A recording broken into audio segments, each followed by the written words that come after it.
ओम गण गणपते नमः। ओम गण गणपते नमः। ओम गण गणपते नमः। श्री भगवान बोले, मैंने इस अविनाशी योग को सूर्य से कहा था। सूर्य ने अपने पुत्र वैवस्वत मनु से कहा और मनु ने अपने पुत्र राजा इक्ष्वाकु से कहा। हे प्रताप अर्जुन, इस प्रकार परंपरा से प्राप्त इस योग को ऋषियों ने जाना, किंतु उसके बाद वह योग बहुत काल से इस पृथ्वी लोक में लुप्तमय प्राय हो गया। तू मेरा भक्त और प्रिय सखा है, इसलिए वह पुरातन योग आज मैंने तुमसे कहा है, क्योंकि ये बड़ा ही उत्तम रहस्य है, अर्थात गुप्त रखने योग्य विषय है। अर्जुन बोले, आपका जन्म तो अर्वाचीन अभी हाल का है और सूर्य का जन्म बहुत पुराना है, अर्थात कल्प के आदि में हो चुका है था।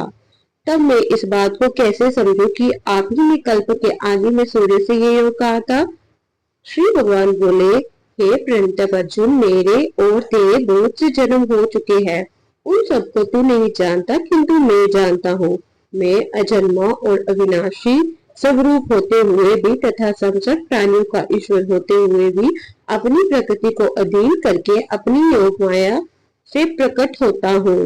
हे भारत, जब जब धर्म की हानि और अधर्म की वृद्धि होती है, तब तब ही मैं अपने रूप को रचता हूँ, अर्थात साकार रूप से लोगों के सम्मुख प्रकट होता हूँ। साधु पुरुषों का उद्धार करने के लिए, पाप कर्म करने वालों का विनाश करने के लिए और धर्म की अच्छी तरह से स्थापना करने के लिए मैं युग युग में प्रकट हुआ करता हूँ। हे अर्जुन, मेरे जन्म और कर्म दिव्य अर्थात निर्मल और अलौकिक है। इस प्रकार जो मनुष्य तत्व से जान लेता है, वह शरीर को त्याग कर भी जन्म को प्राप्त नहीं होता, किंतु मुझे ही प्राप्त होता है। पहले भी जिनके राग, भय और क्रोध सर्वथा नष्ट हो गए थे और जो मुझ में अनन्य प्रेम पूर्वक स्थित रहते थे, ऐसे मेरे आश्रित रहने वाले बहुत से भक्त उपर्युक्त ज्ञान रूप तप से पवित्र होकर मेरे स्वरूप को प्राप्त हो चुके हैं। हे अर्जुन, जो भक्त मुझे जिस प्रकार भजते हैं, मैं भी उनको उसी प्रकार भजता हूँ, क्योंकि सभी मनुष्य सब प्रकार से मेरे ही मार्ग का अनुसरण करते हैं। इस मनुष्य लोक में कर्मों के फल को जानने वाले लोग देवताओं को पूजन किया करते हैं, क्योंकि उनको कर्मों से उत्पन्न होने वाली सिद्धि शीघ्र मिल जाती है। ब्राह्मण, क्षत्रिय, वैश्य और शूद्र, इन चार वर्णों का समूह गुण और कर्मों के विभाग पूर्वक मेरे द्वारा रचा गया है। इस प्रकार उस सृष्टि रचना भी कर्म का कर्ता होने पर भी मुझ विनाशी परमेश्वर को तू वास्तव में अकर्ता ही जान। कर्मों के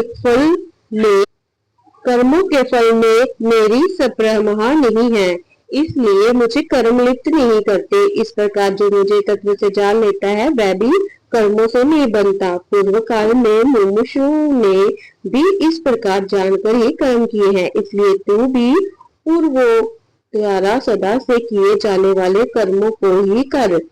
कर्म क्या है और अकर्म क्या है, कर्म क्या है और अकर्म क्या है, इस प्रकार इसका निर्णय करने में बुद्धिमान पुरुष भी मोहित हो जाते हैं। इसलिए वह कर्तव्य में तुझे बड़ी भांति समझाकर कहूंगा, जिसे जानकर तू अशुद्ध से अर्थात कर्म बंधन से मुक्त हो जाएगा। कर्म का स्वरूप भी जानना चाहिए और अकर्म का स्वरूप भी जानना चाहिए तथा विवर्क का स्वरूप भी जानना चाहिए, क्योंकि कर्म की गति गहन है। जो मनुष्य कर्म में अकर्म देखता है और जो अकर्म में कर्म देखता है, वह मनुष्यों में बुद्धिमान है और वह योगी संसद कर्मों को करने वाला है। जिसके संपूर्ण शास्त्र संसद कर्म बिना करना कामना और संकल्प के होते हैं तथा जिसके संसद कर्म ज्ञान रूप अग्नि के द्वारा भस्म हो गए हैं, उस महापुरुष को ज्ञानी जन भी पंडित कहते हैं।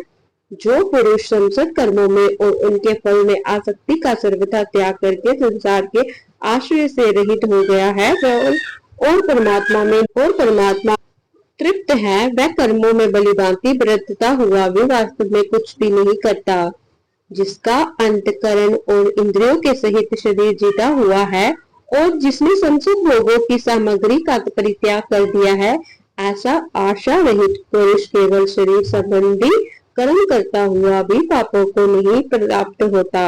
जो बिना इच्छा के अपने आप प्राप्त हुए पदार्थ में सदा संतुष्ट रहता है, जिसके ईर्ष्या का सर्वथा अभाव हो गया है, जो हर्ष शोक आदि द्वंद्वों से सर्वथा अतीत हो गया है, ऐसा सिद्धि और असिद्धि में सम रहने वाला कर्मयोगी कर्म करता हुआ भी उनसे नहीं बचता। जिसकी आसक्ति सर्वथा नष्ट हो गई है, जो देहाभिमान और ममता से रहित हो गया है, जिसका चित्त निरंतर परमात्मा के ज्ञान में स्थित रहता है, ऐसा केवल यज्ञ के संपादन के लिए कर्म करने वाले मनुष्य के संपूर्ण कर्म बलिभांति विलीन हो जाते हैं। जिस यज्ञ में अर्पण अर्थात सुवा आदि भी ब्रह्म है और हवन किए जाने योग्य द्रव्य भी ब्रह्म है तथा ब्रह्म रूप कर्ता के द्वारा ब्रह्म रूप अग्नि में आहुति देना रूप क्रिया भी ब्रह्म है। उस ब्रह्म कर्म में स्थित रहने वाले योगी द्वारा प्राप्त किए जाने योग्य फल भी ब्रह्म ही है। दूसरे योगी जन देवताओं के पूजन रूप यज्ञ का ही बलिभांति अनुष्ठान किया करते हैं और अन्य योगी जन परम ब्रह्म परमात्मा अग्नि में अवैध दर्शन रूप यज्ञ के द्वारा ही आत्म रूप यज्ञ का हवन किया करते हैं। अन्य योगी जन श्रोत्र आदि संचल इंद्रियों को स्वयं रूप अग्नियों में हवन किया करते हैं और दूसरे योगी जन शब्दादि संसत विषयों को इंद्रिय रूप अग्नियों में हवन किया करते हैं। दूसरे योगी जन इंद्रियों की संपूर्ण क्रियाओं को और प्राणों की समस्त क्रियाओं को ज्ञान से प्रकाशित आत्म संयोग रूप अग्नि में हवन किया करते हैं। कई पुरुष द्रव्य संबंधी यज्ञ करने वाले हैं, कितने ही तपस्या रूप यज्ञ करने वाले हैं तथा दूसरे कितने ही योग रूप यज्ञ करने वाले हैं और कितने ही अहिंसा आदि व्रतों से युक्त यत्नशील पुरुष स्वाध्याय रूप ज्ञान यज्ञ करने वाले हैं। दूसरे कितने ही योगी जन अपान वायु में प्राण वायु को हवन करते हैं, वैसे ही अन्य योगी जन प्राण वायु में अपान वायु को हवन करते हैं तथा अन्य कितने ही नियमित आहार करने वाले प्राणायाम प्राणायाम पुरुष प्राण और अपान की गति को रोककर प्राणों को प्राणों में ही हवन किया करते हैं। ये सभी साधक यज्ञों द्वारा पापों का नाश कर देने वाले और यज्ञ को जानने वाले हैं।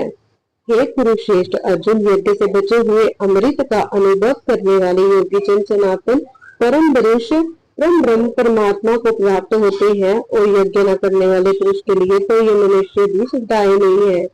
फिर तो लोग जैसे कैसे सुखदायक हो सकता है। इसी प्रकार और भी बहुत तरह की यज्ञ वेद की वाणी में विस्तार से कहे गए हैं। उन सबको तुम मन इंद्रिय और शरीर की क्रिया द्वारा संपन्न होने वाले जान। इस प्रकार तत्व से जानकर उनके अनुष्ठान द्वारा तू परम बंधन से सर्वथा मुक्त हो जाएगा। हे परंतप अर्जुन, द्रव्य में यज्ञ की अपेक्षा ज्ञान यज्ञ अत्यंत श्रेष्ठ है तथा यावंत्रमाद संपूर्ण कर्म ज्ञान में समाप्त हो जाते हैं।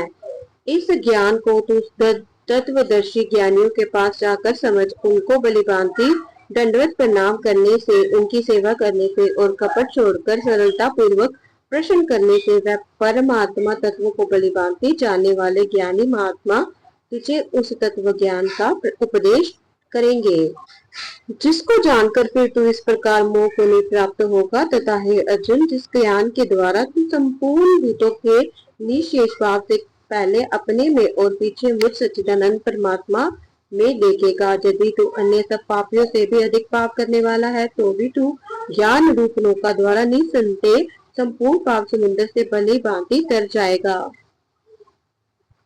क्योंकि हे अर्जुन, जैसे प्रज्वलित अग्नि ईंधनों को बेहद भस्म में कर देता है, वैसे ही ज्ञान रूप अग्नि संपूर्ण कर्मों को भस्म कर देता है। इस संसार में ज्ञान के सम्मान पवित्र करने वाला निसंदेह कुछ भी नहीं है और उस ज्ञान को कितने ही काल से कर्मयोग के द्वारा शुद्धांतकरण हुआ मनुष्य अपने आप ही आत्मा में पा लेता है।